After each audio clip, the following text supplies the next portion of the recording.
If you want to on your steak. Salt in that one.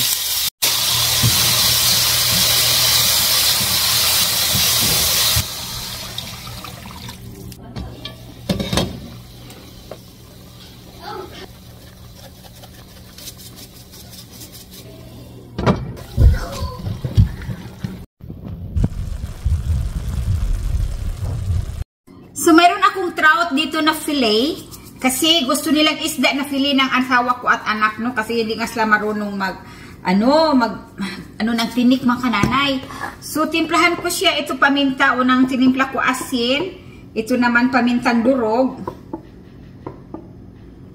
At saka, lagyan natin ng parsley mga kananay. Kasi, pag kumakain kami ng restaurant mga kananay, ganito ang pagkaano nila.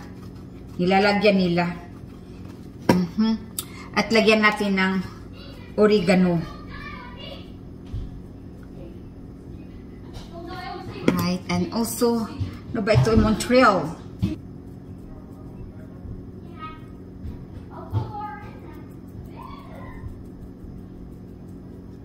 Ayan. Tapos na. So, ngayon mga kananay, ilapag natin siya dito sa ating grilled.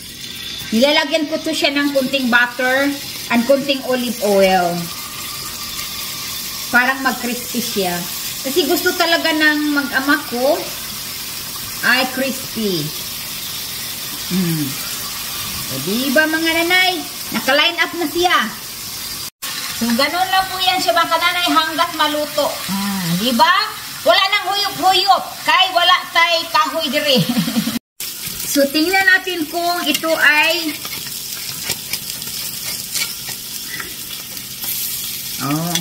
yan ang gusto nila. Mag-brown-brown talaga. Alam niyo mga kananay, ang Amerikanong makapangasawa ng Pilipina katulad natin, napakaswerte nila.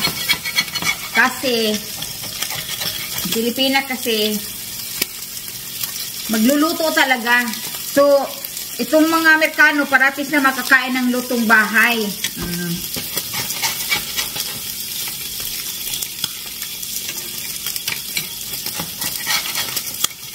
Hindi McDonald's. Ayan. Nabaliktad na natin, no? Tayo na lang natin na maluto lahat yan. At naluto na ang ating isda. Yung isda ni Matthew at ni Tim. Ayan po, oh. Diba beautiful? Mga nanay. Yan ang gusto nila. Na mag-golden brown. Kasing brown ni Nanay Jenny. Joke lang mga nanay. Alright. Ganito dito sa Amerika, gupit ng damo. Sakay-sakay lang sila sa mower. At mayroon pang malalaking mower dyan. Ito sa amin, maliit lang ito, no? Kasi regular lang ito. Pero pag sobrang laki na talaga yung yard, ay mas malaki na talaga ang ginagamit niyaan. So, dito po, hindi ginuguna ang damo. Tinitrim lang siya. Ang iba pag nga dito, inaabunuhan pa yung damo, parang kakapal talaga siya. Inaalagaan nila at dinidiligan din. Sa atin naman kasi sa Pilipinas, ay ginuguna natin, tinatanggal natin. Kaya kung umuulan, maputik, no? Kasi lalo na maraming mga taong naglalakad-lakad doon. Kaya ang putik-putik talaga sa atin. Kasi nga, tinatanggal natin ang damo. So, dito sa kanila, ginugupit lang nila at saka green na green ang kanilang damo. Like what I said, inanuhan din, inaabunuhan din yung damo. Ayan nga, inaasikaso nga nila. Ganito sila mag-maintain ng kanilang mga grass dito. So, maganda nga naman tingnan pag ang yard mo ay green na green at saka uniform yung yung mga damo. So, ayan, si Daddy Tim pabalik-balik yan. Maganda talaga dito. Easy lang talaga pag maglinis ng yard. May mga sila ba? May mga gamit sila ba? Hindi talaga katulad sa atin na lampasin natin at saka gunahin. Ayan, no, manual talaga sa atin. Sa kanila, ang bilis lang talaga. Yung malaking yard, hindi yan abutan ng 30 minutes. Talagang mabilis lang, lalo na pag pabilisan ang takbo ng mower na yan. Alam niyo yung mower na yan, mga kamami? Or mga kananay, mayroong kwento yan. Mower ko talaga yan noong ako'y nag-iisa na lang sa buhay before kami nagkita ni Tim. So ngayon, Pero mayroon din si Tim. Ang ginawa namin, kasi nga dalawa na, walang gamit yung isa. Luma yung kay Tim, mas bago yan sa akin. Lumang tingnan na lang ngayon kasi puro na alikabok. Pero may luma-luma na rin yan mga kananay kasi nga like what I said, akin yan. Bili ko yan noong ako'y nag-iisa na lang noong nawala na yung una kong asawa. So ngayon, bininta ni Tim yung sa kanya, tapos siya nang iniwan namin. O, diba?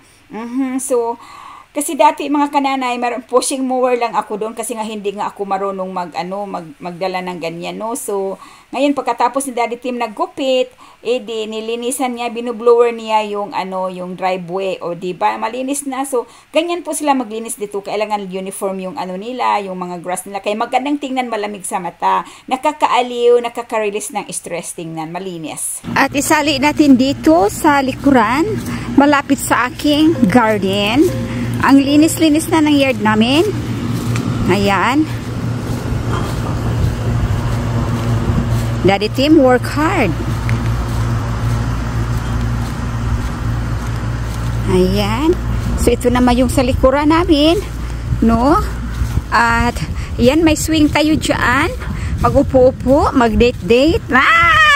Maganda dito mga kananay. May table at mag-picnic-picnic. Yan ang ibig kong sabihin. Dito naman, ayan po ang ating mga pananim. So, yan po ang kabuuhan ng ating yard. Okay. Marami talagang dumadayo dito at nagbakasyon sa area na ito. Ito ang tinatawag na Gatlinburg, Tennessee. No? So, ang ganda-ganda talaga ng kanilang view. Tingnan nyo naman. Lalo na pag personal talaga kayong nandyan. Tingnan nyo, napakalamig sa mata. Kasi green na green ang mga puno. Nakikita mo yung overview. Nasa mountain ka. Ayan. Tapos, sakto yung kinakain mo. Hindi ka nagugutom. Ay naku, mainit lang nga, pero magpaypay na lang. Pero ayan, si Daddy Tim ay nag-video din siya, at si Matthew naman ay umikot-ikot. Ang ganda talaga dyan.